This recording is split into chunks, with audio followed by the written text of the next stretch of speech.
नमस्कार दोस्तों, मेरा चैनल कथा भक्ति सागर में आप लोग का स्वागत है। आज हम मोक्षदा एकादशी की कथा सुनेंगे। प्राचीन गोकुल नगर में वैखानस नाम का एक राजा राज्य करता था। उसके राज्य में चारों वेदों के ज्ञाता ब्राह्मण थे। एक रात्रि को स्वप्न में राजा ने अपने पिता को नरक में पड़ा देखा।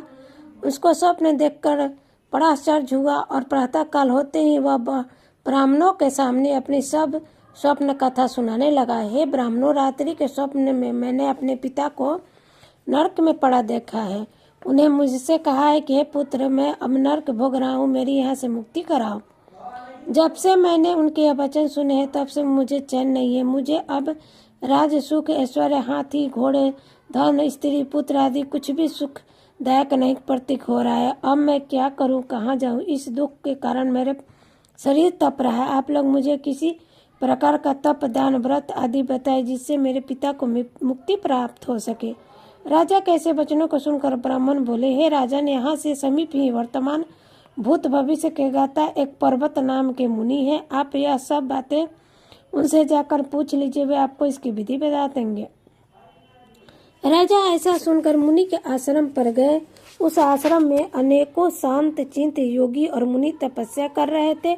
उस समय चारों वेदों के ज्ञाता व पर्वत मुनि दूसरे ब्राह्मण के समान बैठे थे। राजा ने जाकर उनको साष्टांग प्रणाम किया। पर्वत मुनि ने राजा से कुशल क्षेम पूछी। तब राजा बोले, हे देवर्षि, आपकी कृपा से मेरे राज्य में सब कुशल है, परंतु अकस्मात एक विग्रह आ गया है जिससे मुझे अशांति हो रही है। अब आप कृपा करके मेरे इस संशय को दूर करें। ऐसा सुनकर पर्वत मुनि ने एक मिनट के लिए नेत्र बंद कर लिए और भूत भविष्य को विचार करने लगी। फिर बोले, हे राजन, मैंने योग बल के द्वारा आप तुम्हारे पिता के समस्त कुकर्मों का ज्ञान प्राप्त कर लिया है। उन्होंने पूर्व जन्म में कामातुर होकर शौच करने पर अपनी दूसरी रानी को ऋतुदान मांगने पर भी नहीं दिया। उसी पाप कर्म के फल से तुम्हारा पिता नरक में भोग रहा है।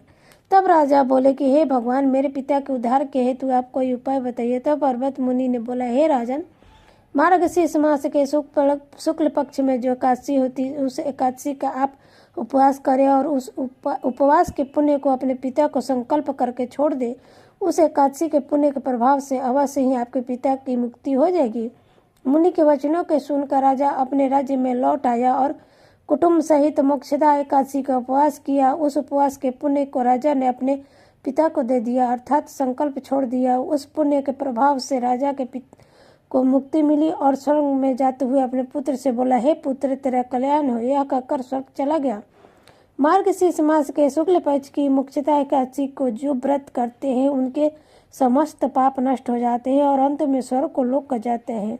इस व्रत से बढ़कर मोक्ष देने वाला कोई दूसरा व्रत नहीं है।